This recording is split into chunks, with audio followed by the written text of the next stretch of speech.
Oke, ada sebuah video yang cukup menarik teman-teman semua. Dari LBM PWNU DKI Jakarta, bela Habibah Alawi, bela Jongos Belanda, kata para pungkimat ya, kata para pukimat. Musuh terberat kita adalah dari Kira. Apa ini? Kita lihat dulu videonya. Dalam buku inilah fatwa tentang perang sabil yang dilakukan di Cilegon itu tidak memenuhi syarat perang sabil dan sehingga dianggap hurur, sehingga tidak sah seperti itu di sini. Terus kemudian juga tentang tarekat di sini ya. Juga tentang tarekat. Yang kedua yang saya ingin tunjukkan ini karya naskah-naskah Christian Senok Surfonnya masa kepegawaiannya kepada pemerintah Hindia Belanda. Ini diterbitkan oleh INIS, Indonesian Netherlands Corporate in Islamic Studies di Leiden. Ini diterbitkan tahun 1990 ya. Ini sebenarnya dokumen lama.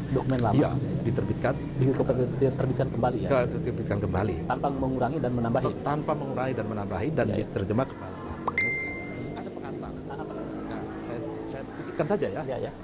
Para pembantu Senok Surfonnya yang berbangsa Indonesia, khususnya seorang ulama dan ahli sastra bersuku Sunda, Haji Hasan Mustafa, serta ulama dan mufti berbangsa Arab Sayyid Utsman. Diafirmasi di tulisan-tulisan laporan ya, semacam laporan Senok ke Hindia Belanda ya, ke mungkin Wilhelmina gitu ya, makanya nah ini tentang Sayyid Utsman.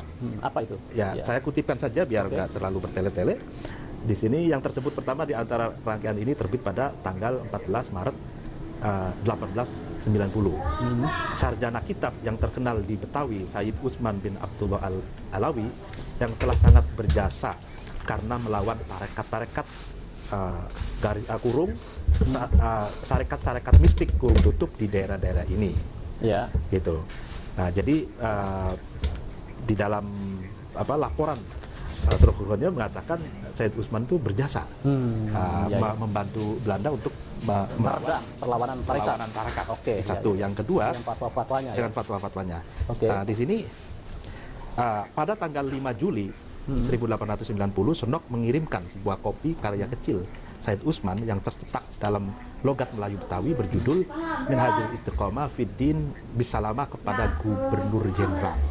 Lalu kemudian saya kutipkan saja ini, perhatian istimewa diberikan dalam karangan ini di kitab itu ya kepada perjuangan Sayyid Utsman melawan penyebaran ajaran tentang perang sabil atau perang suci melawan kaum kafir. Nah, di sini dijelaskan panjang lebar menurut Sayyid Utsman bahwa perlawanan di Cilegon lalu kemudian di Bekasi dan lain sebagainya itu tidak sah sebagai perang sabil. Nah, di sini dijelaskan Sayyid Utsman dengan panjang lebar membicarakan pokok ini dan antara lain mencela huru hara yang terkenal di Bekasi dan di Cilegon sebagai gerakan pemimpin-pemimpin yang berniat jahat serta massa rakyat yang tertipu. Kemudian ia memuji orang-orang yang sebangsanya yang berlakuan baik, karena seorang pun di antara mereka tidak pernah menyebut-nyebut perang sabil. Artinya belikan kelayangnya. Masyarakat itu tertipu dengan sebuah sari tempat apa mau tahu mana ini? Nengok ada apa nih? Dari 4 buki apa mau perlawanan nyenggol mah biar tuh terus nyenggol.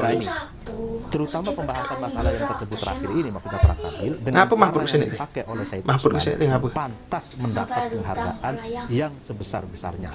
Pesan lagi ke abang deh. Nanti penghargaan dari Belanda itu akan bikin iri orang dan sebagainya. Termasuk juga penghargaan bintang salib singa ya. Kita kertas kelayangnya nih.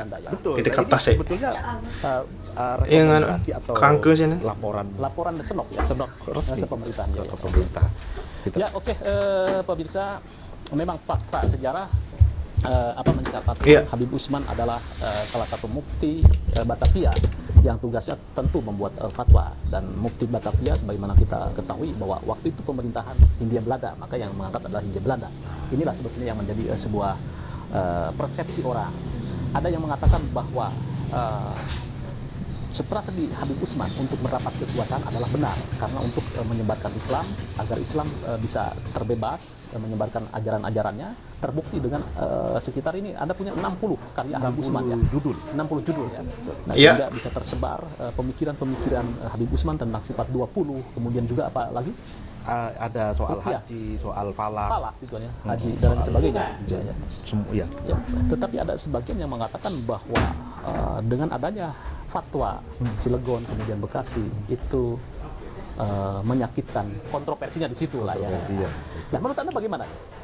Ya, kalau menurut saya ya memang kalau dilihat dari positifnya, mau benar bahwa berkat Said Utsman itu akomodatif terhadap pemerintahan Belanda, hikmahnya yang pertama beliau bisa tenang dalam berkarya. Coba bayangkan Pak Yusuf dalam keadaan kolonialisme, perang lagi, tapi Said Utsman mampu melahirkan 60 karya sebanyak ini. Ya. Bayangkan, kalau dalam keadaan aman saja, kita itu belum tentu bisa melahirkan satu karya. Ya kan? Apalagi dalam keadaan penjajahan gitu. Betul nggak? Iya, kalau begitu berarti secara sosiologis, Masya Allah, Habib Utsman bin Yahya ya, dengan keamanan yang luar biasa dari kolonial Belanda, karena beliau menjadi muftinya gitu kan, yang diangkat oleh Belanda. Mendapatkan keamanan luar biasa. Mungkin juga kalau kita bicara realistis juga, orang mau berpikir, mau nulis, kalau perutnya keroncongan nggak bisa juga, Pak. Iya. Betul nggak? Betul. Jadi secara finansial juga harus aman. Betul nggak? Iya. Nah, itu kan kalau mufti resmi digaji oleh pemerintah Belanda, tentu saja secara logistik dan perut ini nggak keroncongan. Ini juga bisa ya, betul nggak? Bisa berkarya lah, bisa berkarya dengan nyaman, tidak diganggu oleh keamanan, tidak diganggu oleh kebutuhan finansial atau dapur lah ya. Betul nggak? Ya, betul. Nah, para ulama itu ada beberapa macam gitu ya dalam menyikapi kolonial. Yang pertama melawan, gitu. Melawan ya seperti tadi dijelaskan di Ponorogo, terus kemudian ke Kedong, Legon, macam-macamnya itu. Akomodatif seperti Habib Utsman. Yang ketiga ini tidak akomodatif dan tidak melawan secara fisik, gitu. Tapi melakukan yang disebut oleh Gus Dur ini cikal bakal civil society, penguatan terhadap masyarakat dan pencerdasan. Nah, penguatan terhadap masyarakat melalui apa? Melalui pengajian, melalui pondok pesantren, majelis taklim, lalu kemudian masjid, musola. Terima kasih. Jangan lupa like, share, subscribe pada Suara TV. Sama Manhajul Istiqomah. Luar biasa perannya Habib Utsman bin Yahya ya. Jadi para mukimat memfitnah Habib Utsman bin Yahya dengan berbagai macam fitnah, tapi faktanya sejarah mengungkapkan hal lain. Berkat peran penting beliau, Indonesia bisa merdeka, teman-teman semua.